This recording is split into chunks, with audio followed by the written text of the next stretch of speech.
Hello, Pad, and welcome back in LEC. First game is a loss, but you still enjoy something that you saw in the game.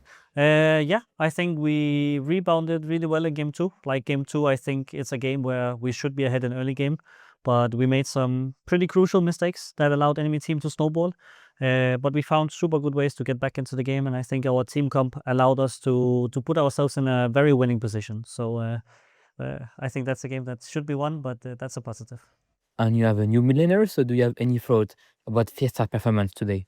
Yeah, I mean, I think game one, there was definitely some stage nerfs. Like, I think he ended up not buying Tia until later in the game on the Casio game. But as you could see in the Anivia game after that, like, his comms were much better. Like, he spoke up, he played his matchup really well. I think he didn't die until the end of the game. Like, I think he was a big part of keeping us in the game. He played both the team fights and the Rice matchup really well. And of course, I want to know more about the process because you had a kind of a good spring split in the regular seasons after a less good playoff performance. So was it because of that you wanted to change a player?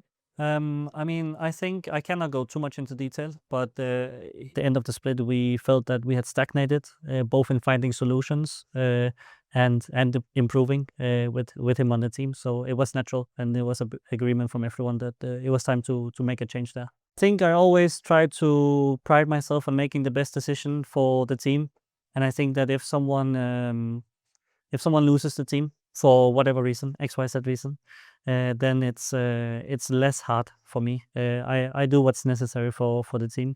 Of course, it's hard when it's a player you've had in the past, but this one was it made sense. And as a player, but also as a person, in which way Fiesta is different from Manuel? Different from Humanoid? I mean, honestly, not that much. Like, we specifically went out to try to find a mid laner that in game looked a lot like Humanoid. Someone that can apply pressure on side lane, someone who has like good mechanics, someone that can play like on the edge. And I think that in that way, we pretty much found a one-to-one replacement. I think Fiesta probably even a better laner. So I think he brings all of that, and then he brings some lovely dry humor as well. And bringing a Korean is always a kind of a risky thing. But who had the whole idea about Fiesta? Is it you? Is it one of the players who played with him before? What happened? I mean, we did a scouting report based on stats initially on every mid laner we were looking for, and then we did eyeball test on countless mid laners afterwards. It was a long process, but in the end, a big part of deciding for him, for Fiesta, was also interviewing him and seeing where his English level was at. And in game, his English is really good. Like, he just slot in, like he can easily speak in the game. And then outside of the game, we have a tutor working with him so he can expand his vocabulary. And how confident are you about being competitive right now? Because of course you are making a big change in the middle of the season. I'm really confident. I think it has completely changed the practice environment, bringing in Fiesta. Like, he's a big grinder, and we are currently running on average 8 scrim games a day. So like, it has had a very positive change in terms of how we practice, and I think that paired with him fitting a similar profile to Humanoid should put our ceiling very nice, very high.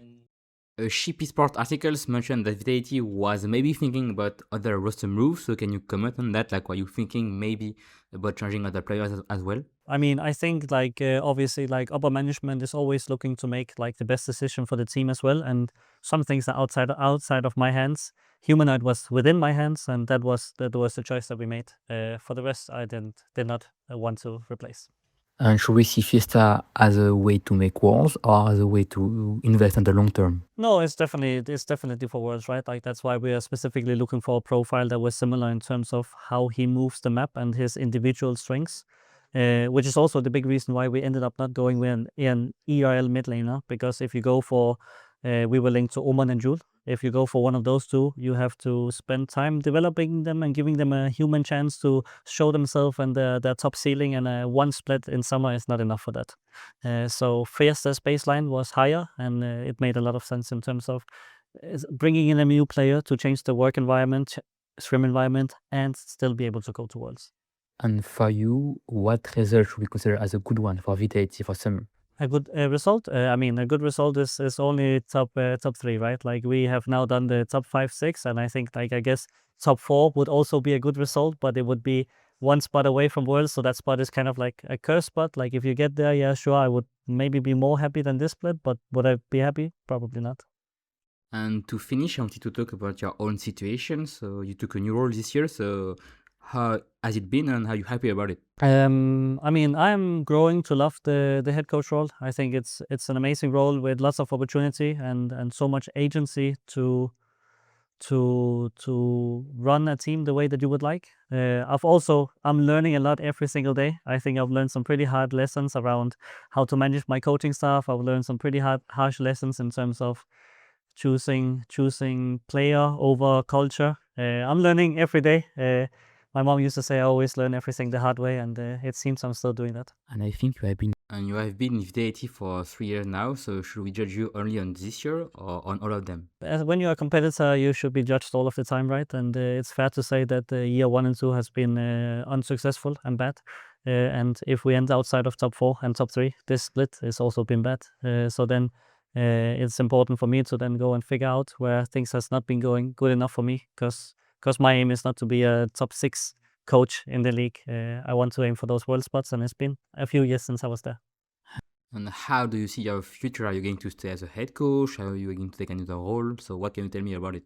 I mean, for now, I just want to do the best I can do this year. Like, I'm only locked in on this year. I'm not thinking about next year. Next year, what happens. Preferably, I get to stay in Vitality or a team that contests for Worlds. Like, that's my dream. If it's at head coach, I would be happy. I already know that I like the strategic coach as well, but it's too far in the future to think about.